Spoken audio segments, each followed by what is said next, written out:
Well, what are you doing? Hell, there it Grandmother, is. what are you doing? You're reading other people's mail? You're rifling his desk? Oh, shut up! This happens to be his journal, where he writes down all of his ideas. Those brilliant ideas of his that never get published. Well, we'll just take a look. We'll just see what kind of research he's been doing in Washington. All right, we'll... Oh, no. What's the matter? What is it? It's blank. There's not so much as a chicken track. Look at that. It's blank, totally blank. Grandmother, maybe that... It's empty. Empty, just like my Mary. Oh. Mr. Chandler allows no one in the West Wing, not even his prospective brides. Brides? How many have there been? I'll be very happy to give you a tour as soon as Mr. Chandler returns from California. What's up there, Joanna? I mean, I realize that Adam paints, but why is he so secretive? He's a perfectionist. A perfectionist. Artists are very serious people. They like to keep their work under wraps until it's ready to be shown. Have you been up there? There are only 2 rooms in this house that would accommodate a ceremony with more than 15 guests. This parlor and the ballroom. The ballroom? Oh, I had forgotten about the ballroom. I've always wanted to dance in the Bixby's ballroom. Ever since I was a little girl, I used to ride by this house on my bike. I used to want to come in here like Cinderella and be whisked up at midnight by a handsome young prince. I was a very imaginative child. I'm sure you were. And now think of it. My goodness, in less than 2 weeks, I'm going to be Adam's wife. I'm going to be mistress of all I survey. Yes. Oh, that reminds me, there's something that you and I should discuss. Regarding what? Well, the house, of course, Joanna. I feel that I should warn you to expect a lot of changes. Mr. Chandler doesn't like change. Well, I'm sure he'll get used to it, Joanna, once he's married to me. I was just telling Brooke that the 2 of you should talk. Okay? Okay? So I have to call you later anyway.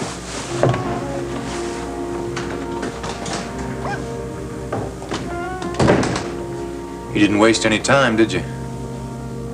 What? Calling your ex-lover over here to spend the night with you. What do you expect me to do? I certainly didn't want to be here alone. At least he's made some attempt to understand how I feel. Well, I haven't, right? No. You're too busy defending the man who tried to rape your wife. What am I supposed to say?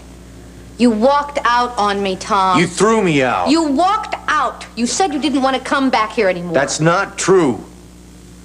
Kind of, I've been walking on eggshells around here. I don't want to come near you because you're too nervous or you're too upset. And what do? The minute I leave, you call up Marky Boy to come spend the night. What are you suggesting? I don't see any pillows on the couch. He slept in the upstairs guest bedroom. I don't give a damn where he slept. It's none of my business. Boy, I don't believe this. I mean, I'm the one who was attacked and almost raped, and you're treating me like I'm a criminal. You're accusing me of... Boy, it makes me really know what you think about me. I think you treat people like dirt. That's what I think. You think I treat people like dirt? What about me? What about the way I've been treated? That's what it always comes down to with you, isn't it? What about me? Well, what about Gil? What about the guy whose life you're ruining because of your obsession? Get out. Get out! You bet I'll get out.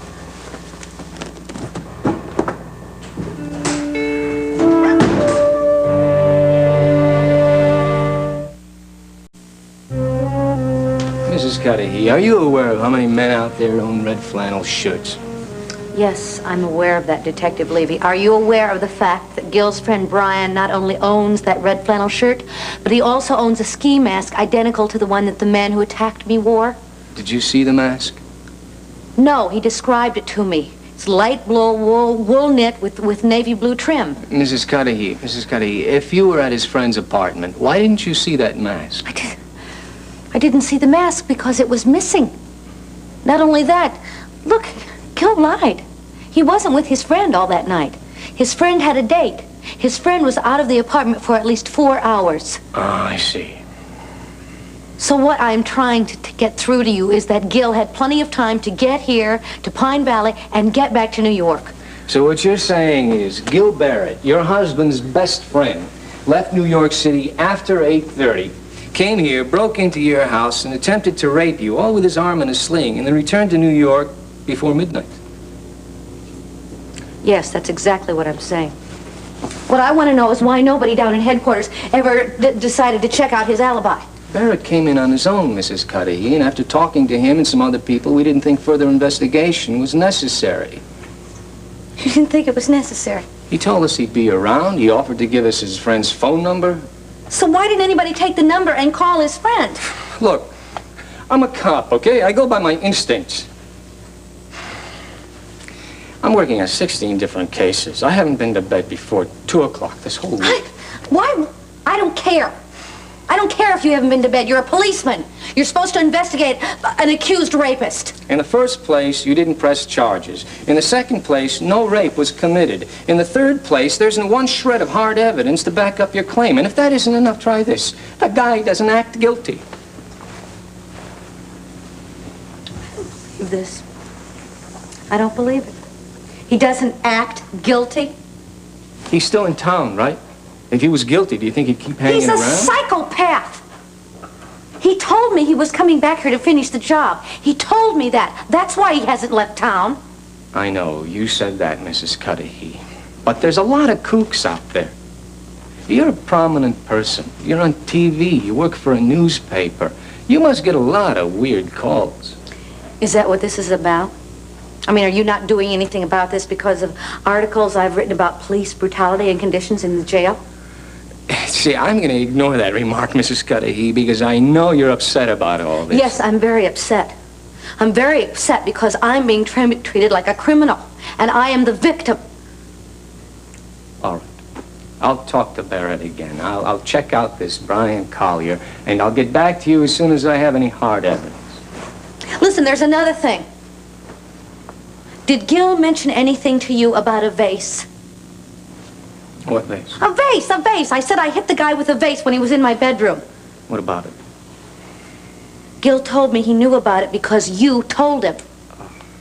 It's possible. I'd have to check my notes. You don't remember. You don't remember, do you? I guess those other 16 cases are a hell of a lot more important than catching someone who's accused of rape, right?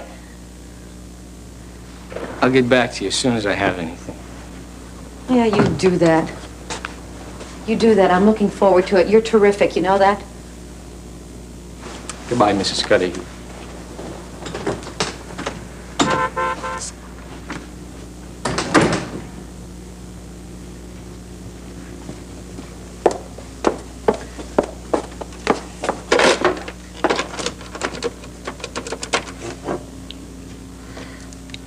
Yeah, Devin, listen, are you going to be home in the next couple of minutes? I'd like to come over and talk to you.